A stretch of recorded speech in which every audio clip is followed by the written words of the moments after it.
নরসিংদীর মেথিকান্দা রেল স্টেশনে নৃশংস হামলা ও লুটপাটের শিকার বাক প্রতিবন্ধী বৃদ্ধা ববি বেগমের মৃত্যুর ঘটনায় 6 জনকে গ্রেফতার করেছে র্যাব।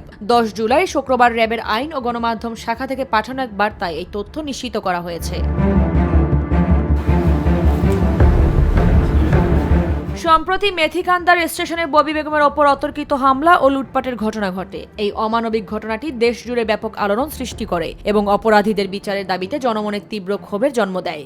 ঘটনার পর থেকে জড়িতদের চিহ্নিত করতে গোয়েন্দা নজরদারি ও অভিযান পরিচালনা করে আসছিল র্যাব 11। তাদের নিরলস প্রচেষ্টায় অবশেষে ঘটনার সঙ্গে সরাসরি সম্পৃক্ত 6 জনকে গ্রেফতারে সক্ষম হয় আইন শৃঙ্খলা রক্ষাকারী বাহিনী।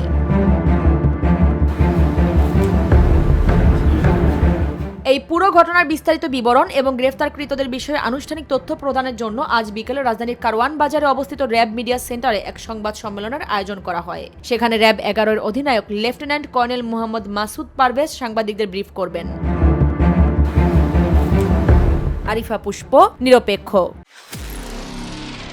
নিরপেক্ষ, সত্য প্রকাশে আপোষহীন।